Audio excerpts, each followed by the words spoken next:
Hey everyone, I've got another video for you today. This time it's about how to win a Marvel Crisis Protocol tournament. Oh, jeez Louise. Alright, well anyway, I'm just gonna get right into it. Yeah. The main priority, of course, before I begin or say anything is to just have fun. I mean, the entire reason to do play this hobby or talk about this hobby is all in the basis of fun. There's no real money on the line, or directly, I guess. Very indirect ways to make money through this hobby. And the vast majority of people are playing to just have fun.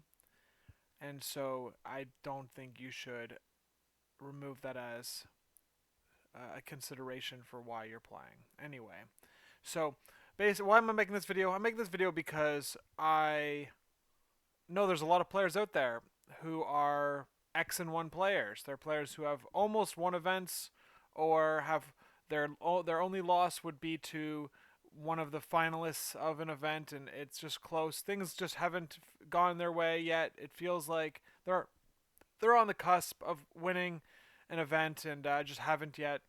So I thought I would just do like a brain dump of all of the things that I do to mentally prepare before the event, all of the things that I do when I'm playing at the event, and just to for you to understand like what I experience and what I go through. And of course, like everyone's different, and other players who do really well might have a totally different approach. But I thought I'd share, just like do a brain dump here on what I do. So anyway, the first thing that you need to do to win an event, or what I would suggest, is building a base knowledge of the game or strengthening your base knowledge of the game. So this means rereading the core rulebook, or like that's I've done that in like the last year, which is I don't know if everyone has who has been playing for more than a year. But yes, so do that. I would specifically pay the most attention to the attack timing chart, basically memorizing it, or at least like understanding the major steps. The most importantly, I think, are like the early steps up until you have to build your dice pools are very important because there's lots of timing triggers that happen in those steps. The modified dice steps are pretty, you should already know them if you're an X and one player, but it's good to go over those. And of course, step 14 of the attack timing chart, step 12 to 14, all the way to the conclusion of the attack timing chart, is really important. And you have to understand how you want to make sure you fully grasp how effects are nested within that. And attacks can be, an attack like a rapid fire can be fully resolved in step 14A of the initial attack, and how the 14A step of that second attack is connected to the 14A step of the initial attack, from that whole rapid fire situation, and how beams are, how you have to fully resolve beams in the attack chart before you move on to the next target, and the all of the different scenarios. So yeah, I would say you really want to fully understand how that works, and then I would also focus on move all anything that's involving a move action and what that means, as well as pushes and throws, and and just fully understanding all of the major things. Like all of those things I just mentioned are things that you are guaranteed to do every single game, or be have done to you like almost every single game. I don't think I've ever played a game without a push or a throw. Like that's yeah, it's just a core aspect of the game. So I would make sure you are fully understand and have a base knowledge of those things, and that way you don't get hit by any sort of misunderstanding of the rules. I mean, like that's one of the reasons you're X and one is probably because you dropped a game because you didn't fully understand what was about to happen in the sequencing, and maybe you missed your timing on a fallback, or you just like anything like that, like a tactic card you could play, or modifications on a character, things like that. Like you just didn't realize the effects, how it happened. Pierces versus reverse pierces, or things like that, are all important things to fully understand. Okay, so once you have your base knowledge, uh, you want to you want to start looking at what other issues the community has with the rules, or not issues, but like common problems that are catching the community off guard. And so how what I did when I was trying to build my base knowledge of the game is I was reading every single rule clarification channel that was active in the Discord community. So that's where those are typically the channels on Discord where people will ask questions. Sometimes they're super niche, and sometimes they are pretty broad in perspective. And basically, I would just read those and read those completely. Everything that came in those, I'd make sure I fully understand what was being asked, and what the resolution was. And until it got to the point where it felt like I was seeing way too many repeats because I'd been doing it for so long. And of course, new characters come out, so I haven't been keeping up to date as much. But I would that's what I would do. I'd continue and make sure you read all of the updates in those to see what other people are asking about, and just keep you completely informed on, or like as informed as possible on these little niche things that come up, because maybe you could use them to your advantage later on. Like that's the whole idea, is that you can, if you have this strong rules knowledge, you can utilize that to make sure you're fully aware of the board state and what your outs are. Like basically it helps you find solutions where if you lack the knowledge, you just might not see them. So I would put that as something to start doing immediately if you're looking to take down an event. Anyway, yeah. So what's the next thing? So basically, all right. So now that you've got your base knowledge of the game, I don't know what else to say other than like you have to pick a team to play in the event. So you have to understand what type of team you want to play. Do you like to play the narrow attrition teams, scenario focused, mid range, like wide or narrow? These are all types of questions that will come up. You remember, this video is about you wanting to take down an event, and so you have to take any sort of as many training weights that you're putting on yourself as possible, which includes any sort of pet characters or affiliations. Your main goal is to like the. I mean, that's what I do when I go into an event. I have no restrictions on what I put on myself. Sometimes I'm goofing off and I'll throw a character in there that I just like. I want to play because I just want to, but I typically will just play what I think gives me the best chance of winning the event. And I mean, that's how I enjoy Marvel Crisis Protocol. And so sometimes it works, sometimes it doesn't. But yeah. So anyway, now once you found the type of team you want to play, you basically just like look at the meta.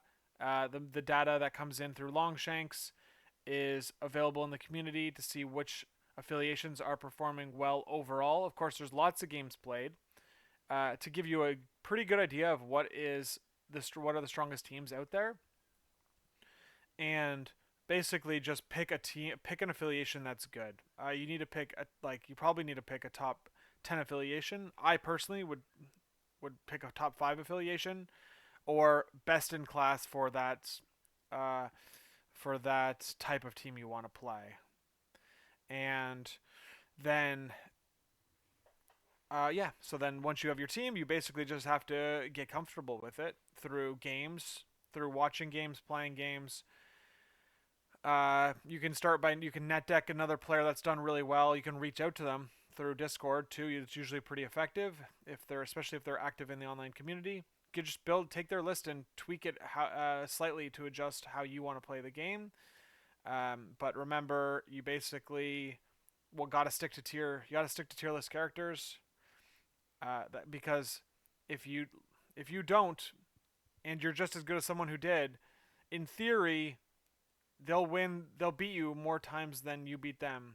All other things being equal. So you really want to get as many edges as possible. You want to be able to win those first like 1, 2, 3 rounds before you make it to the top table, and having the best characters on your team is something that will help get you there. So that's what I would say there. I mean, that's the inevitability of the situation. I always when I talk to my mom about this game, and she has no concept of this game at all, other than just like what I've told her, and I've kept it pretty brief.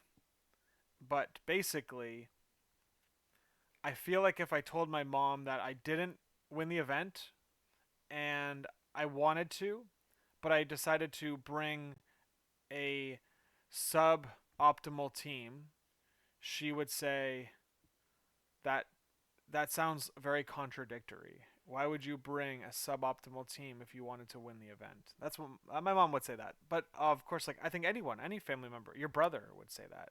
If you said, "Hey, bro, I try to win this event, but I try to do it like my own way," and it'd be like, "Why didn't you just bring the best characters and try to win the event?" And I'd be like, "You're right. I probably should have done that." Okay, so anyway, build your team. Consider all the top meta pieces. Obviously, consider your community and what other good players are playing, especially because those are the ones you're going to inevitably face later in the rounds, and you want to make sure you're teched against them to some degree. And that includes characters, tactic cards, and crises too. If you know a player, you got a couple Asgard players in there. They're not a big fan of 16. They're not a big fan of Fisk. Maybe you can play a team that is strong against the field. It's a top team, but also is strong on Fisk as well, or like Paranoia or something, or the high. I'm not really sure. Right, just throwing out ideas, but just like swapping one extract for another, depending on your meta, might be the right call. Bring the broken stuff. Bring the broken stuff.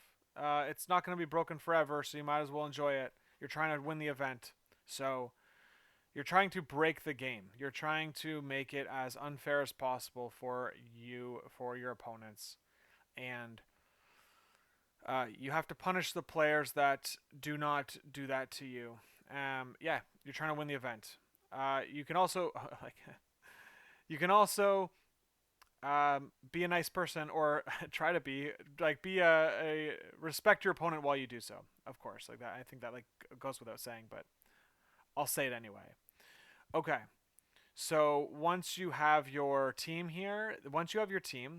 and you fit your the play style, you then let's see, what else do you do? Your roster's locked in. You're good to go. You sign up for the tournament. So now you basically just have to go there. I can't really touch on. All right, so I'm not gonna really touch on like how to play the game.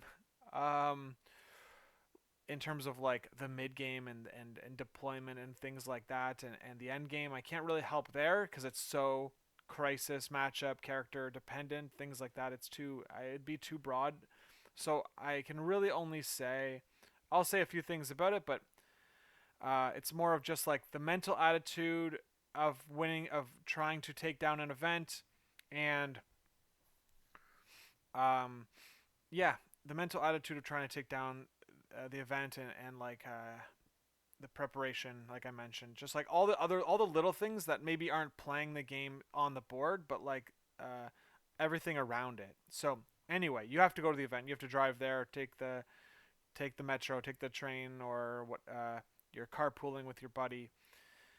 And so I just gotta say, you gotta have to bring something to drink or have access to something to drink while you're there, and you have to have some sort of food, snack. I typically I typically bring chocolate bars or Cliff bars and a water. I'm a fan of sugar-free soda or pop, and so I'll have one of those.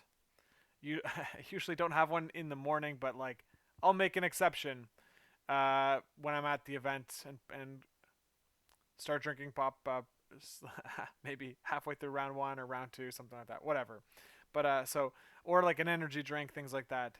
You need something to like just keep your energy high because these events are mentally draining. The obviously the more you win, the harder in theory the harder the games will get, and so you can't.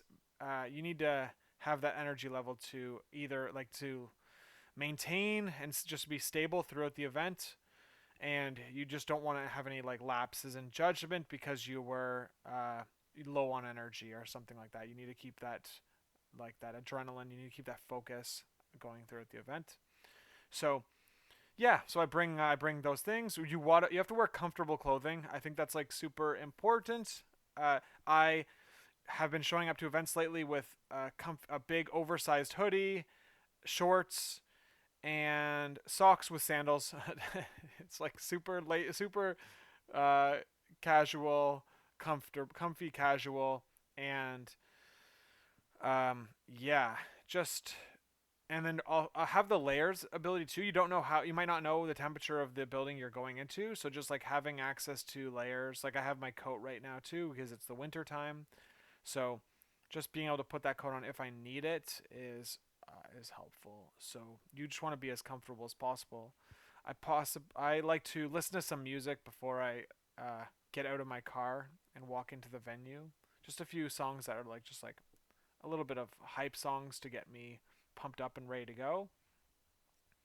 I just want to, yeah, I got to get into that first game. I don't want all of my prep work to feel like I I don't want to do all the prep work only to fumble on the round 1. Now, of course, it goes without saying that that is inevitable. Everyone will do that at some point. Like it's just like it's not it's you just have to accept those times, but you're planning for that to not happen.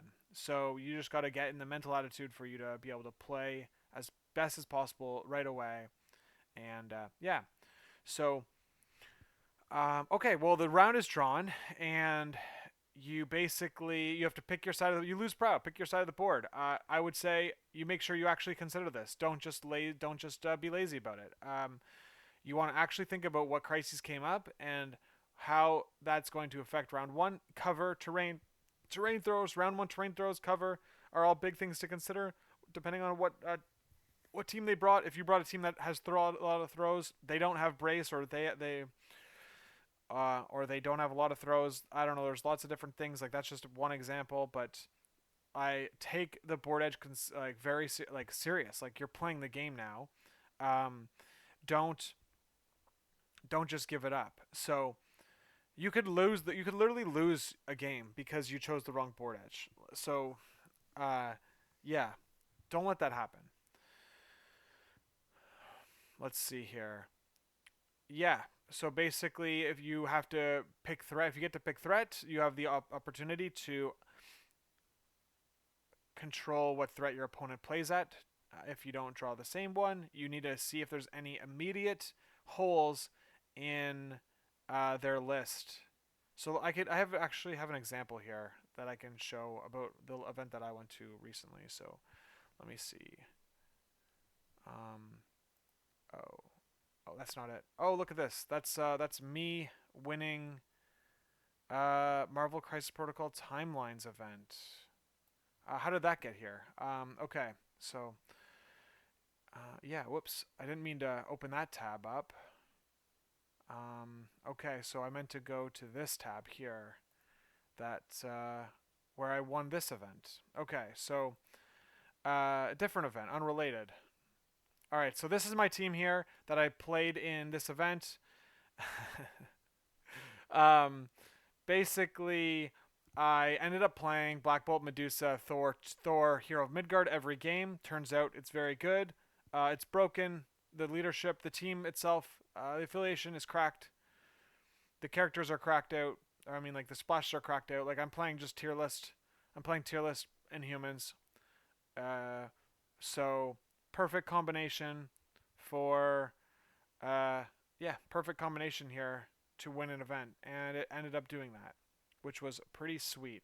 So basically this team is awesome. The one thing I identified on like early on was that I can't when I was like early on like at the event is that I don't want to play anything other than 15, 18, and 20 because I get to play Medusa, Black Bolt, Thor at those threats. I can't play that combination of characters at 16 unless I play a point down. 17, I can't do that because I would have to play a Koye and I would not be affiliated. And then 18, I can drop in a 3 threat affiliated. 19, I can play Ronin affiliated. 20, I can play a 3 threat and a Koye and go 20 affiliated. So 15, 18, 20 are really good for me. If my opponents saw that, they would try to avoid that. So that's a good example of seeing, uh, maybe seeing what I can't do at certain threats or can only do at certain threats and picking a threat that I can't do that with. So, however, of course, you have to balance it with what your team can do, what threats your team can offer. But I've played against other players too who had massive holes in their game. They couldn't play at certain threat levels, and I was lucky enough to get those threats or get that threat as an option. And my understanding of their team allowed me to force the threat that they did not want to play on. So anything to give you like that 1 to 2% extra edge over your opponent is something to consider. Don't rush through points. Basically, actually spend the effort to look at your opponent's list and guess as to what they would bring at the threat options you have in front of you. Okay, so then yeah, what else do I have to say about that? Um, let's see. Okay, so yeah, deployment. Basically, you want to think through your deployment, and you want to be as you just have to be deliberate about it as possible. With when I was playing in humans, like I wanted to make sure all my characters were within 3 of each other as much as possible. I needed to have flexibility in passing power around, and so you had to consider that. But um, you want to also hide information from your opponent. So like you'd put long moving characters in the middle, closer to the middle of the board if possible, because then it provides less tell to where your opponent goes. Of course, if you only have one safe grab, you like eventually have to put them down on one side, and if you have priority and you're doing that as like your opening play, your opponents may be able to read that and deploy their. Maybe they have a safe grab. Maybe they can put it down in the and safe grab the another piece on the midline or something like that, right? So yeah. Anyway, basically be deliberate about your things, like about your deployment. Of course, you're playing E shape down the middle, like it barely matters, but you still want to make sure you're not body blocking your models and things like that. Okay. Anyway, that's really what I wanted to say about beginning, like the whole priority and turn zero type stuff. So the rest of it, I can't really speak to during the game. I'm sure other people will put out content, or there's content out there that talks about round early game, mid game, late game type of closing. I would just say I've got a few more general advice, but I would just say that you need to avoid the gotchas. Like that's really the whole video purpose that I had here was the whole reason I wanted to make this video was basically to say you need to avoid getting got from your opponent. And the only reason that's happening is because you did not understand what things your opponent could do. And that's basically entirely on you. So I would say, how do you do that? Well, you do that with the rules knowledge. You do that by asking questions to your opponent. You should ask your opponent lots of questions, and take advantage of any sort of oversharing they might do. They're not obligated to tell you. They could just tell you offer their cards for you to read, and that could be as far as they're willing to go in terms of telling you anything. Um, in my experience, a lot of players are willing to answer your questions, or if answer your questions, and you can take advantage of that. I like, for example, like, questions that they basically have to answer are things like, does this character have any reactive superpowers? They have to tell you. Or like, if they say you can read his card, um like uh I don't know, like, if someone asked me what the reactives were on a character, I would tell them, because at that point they are trying to uh untie the knot, basically, that I am trying to set up. And so I am not going to. They've already identified a knot potentially by poking into um, a reaction opportunity on a character. Um, so it's like, why bother making it hard on them to answer the question? Like, you don't want to, like, you want the game to go smooth and efficiently, and just like saying to read their card is just read the card is slows that down. So anyway, so ask your opponents, what if do they does that character have any reactives? I would go even a step uh, more broad than that. I would ask my opponent, what reactives do they have? And if they are tight-lipped about it, or they're just saying like, I've got a bunch of things, like, which character do you want? Like, or if they say something like, I got a bunch of things, like, I got my cards and my characters, like, what do you want from me? Type of answer.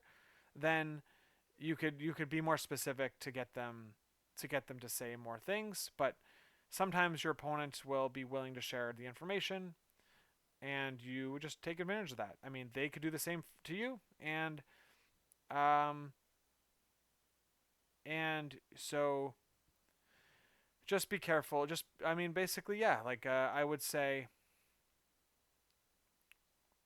um, I would offer. Yeah, I don't know. Like, it's tricky now that I'm thinking about it. It's like, if you ask your opponent what reactives they have, and they answer you, and they ask the same question of you, I think at that point, if they're doing that to you, they you should basically treat them with the same amount of respect, and you should give them if you're the, you should give them the equivalent in answers that they're giving to you.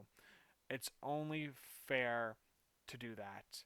However, in my experience, a lot of players don't do that. So if you're asking them questions, they're going to just play their turn how they normally do, and that's just make a few assumptions, and uh, and they won't stop to ask you questions about what your characters do.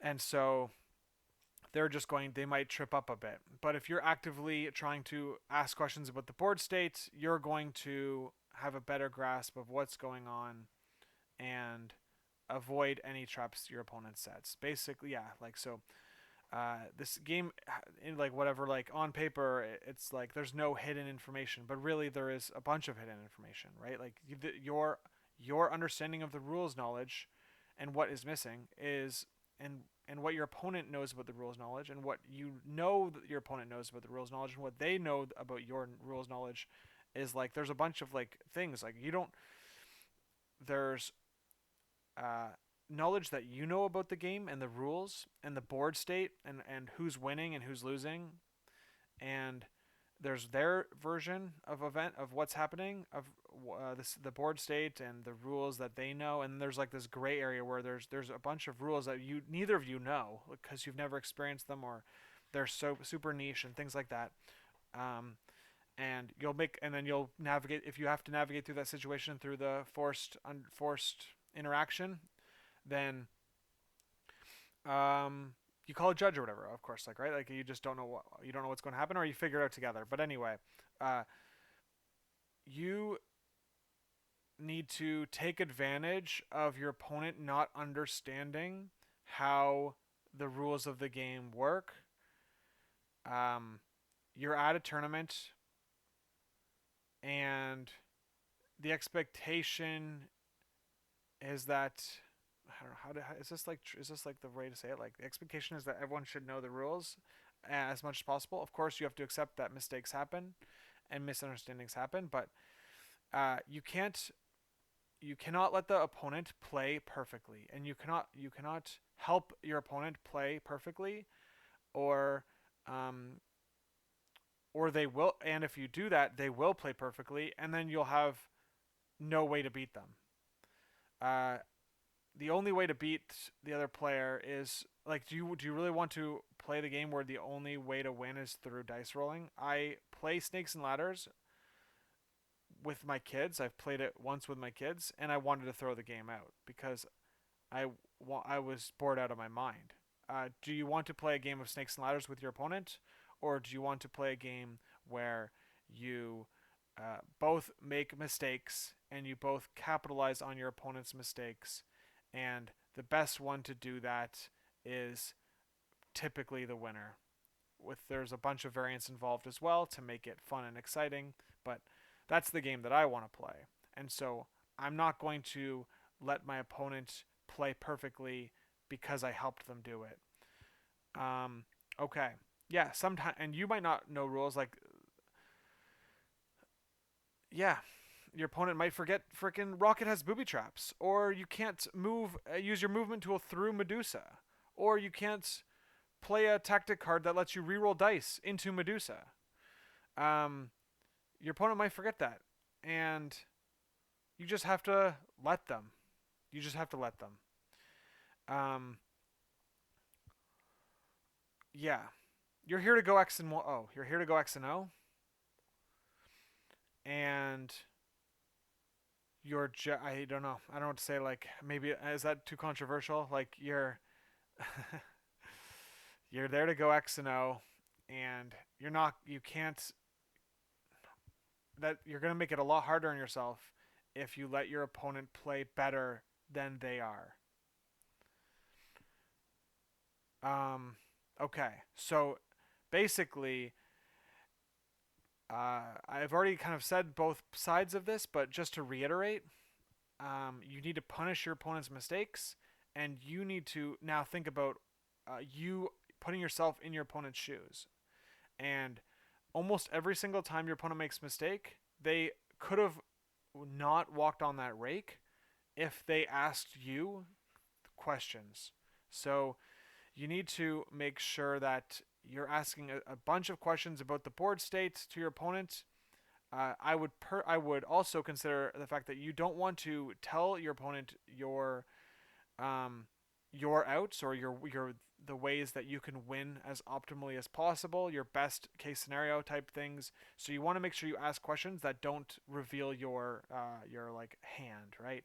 Like for I mean, back to bringing it back to Inhumans, the Terra Genesis tactic card, roll 4 dice, hit crit wild as damage. If they die while holding the civilian, you get 2 extra VPs. It's a huge swing card. Um, you can tell them you have it at the beginning of the game. You don't have to tell them what it does until you're about to play it. Like, unless they ask. Of course, if they ask what the card does, they're doing the thing that I'm recommending you do, which is ask questions, read cards, know what things do. If you haven't seen a character card in a while, you should read their card. You should read that card. You should read it out loud. You should read tactic cards out loud. I had to play against Mephisto on my way to winning that event. I asked probably five, six, seven, I don't know, 5+ questions about what that character does and the cards that he had.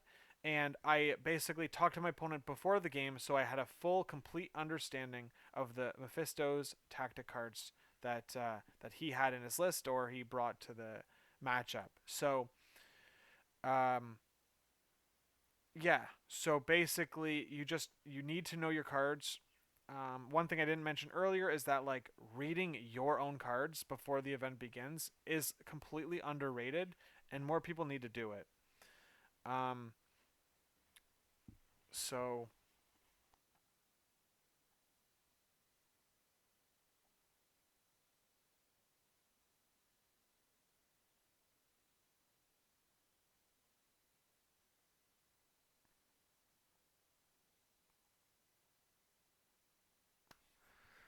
Okay, so that is all of my advice. Basically, the last 10 minutes is like the thing I really wanted to talk about. But just to get there, there's a lot of thinking that goes into it. Ultimately, like I said at the beginning, this whole thing is all for fun. Uh, you're if you if you get got, you have to accept that it's entirely your fault, and you have to laugh about it because you just man, it's pretty funny when it happens. I laugh my ass off when I get got because it's just it's just hilarious. It's just hilarious. I like hitting escort, like playing uh escort to safety, or can't catch me or whatever with Quicksilver or something, or Gwen's lifesaver effect on the rapid fire action, on the rapid fire trigger of like a domino pistols, right? And then and them getting their action back, even though they've already got an attack on me, is just like a like a I can't believe I did that type of situation.